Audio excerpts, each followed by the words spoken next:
রাজনৈতিক দলের second man, আমার প্রোটোকল কোথায়? আজকে আমি হাদি হব না, আমাকে আপনারা গুলি করবেন না, আমি এটা বিশ্বাস করব কিভাবে? 33টা অফিস নিয়ে তার নিবন্ধন তার হাতে পৌঁছে গিয়েছে।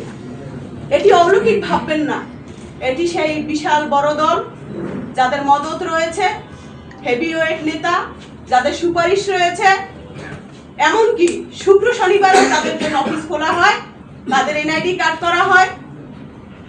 আমরা তো স্পষ্টভাবে বলেছি আমাদের জীবনের 5 তারিখের পরে এই জীবনের প্রতি কোনো মায়া নেই। স্যান্ডেলিনা সো, রূপচর্চায় আভিজাত্য। আমরা যতটুকু বেঁচে আছি আমরা বোনাস জীবন যাপন করছি। হাসিনার মতো মানুষকে আমরা ভয় পাইনি, তার বিরুদ্ধে আমরা রুখে দাঁড়িয়েছি, আন্দোলন সংগ্রাম করেছি।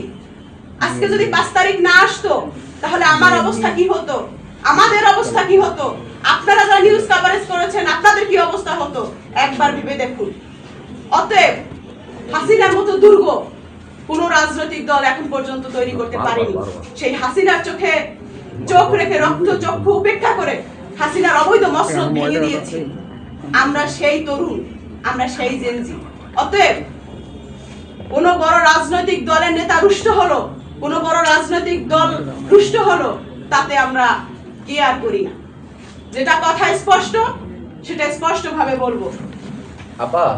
আমরা জুলাই যোদ্ধা করেছি, আমরা মুসলেকা দিয়ে বিদেশে বসে রইনি, আমরা শিলংয়ে কিডন্যাপ হওয়ার নাটক করিনি।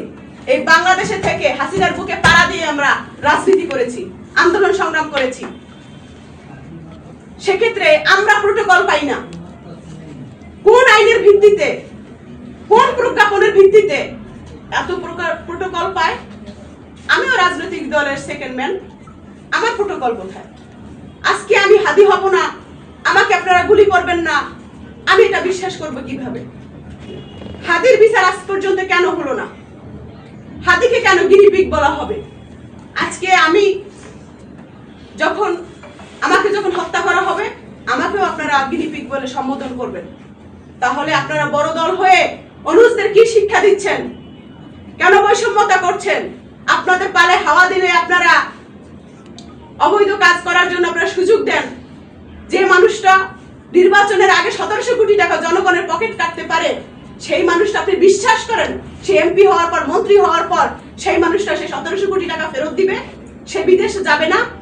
তার পরিবারের থেকে খোঁজ খবর নেন, আপনারা দেখেন তার ফ্যামিলি কে কোথায় সেটিং আছে। আমার পরিবারের কেউ বিদেশে সেটিং নেই, আমারও নাই। দেশকে ভালোবেসেছি, দেশপ্রেম আছে, দেশের জন্য রাজনীতি করছি, মানুষের জন্য রাজনীতি করছি। কিন্তু আপনারা যা নোংরামি শুরু করছেন, আপনারা যেগুলো ছড়িয়ে বেড়াচ্ছেন, এগুলো ঠিক হচ্ছে না। কর্ম অনুযায়ী ফল সকলের ভোগ করতে হবে। কাউকে ছোট বলে, কাউকে নতুন বলে আপনারা তুচ্ছ-তাচ্ছিল্য করে কথা বলবেন, ব্যক্তি স্বার্থের ঊর্ধ্বে উঠে আপনারা জাতীয় স্বার্থকে প্রায়োরিটি দিবেন না। 12 তারিখের পর ফল বুঝে দিবেন। ইউনিভার্সিটিতে দেখছেন না, ফল পেয়েছেন না, জাতীয় ইলেকশনেও সেই ফল আপনারা পাবেন, প্রস্তুত থাকেন।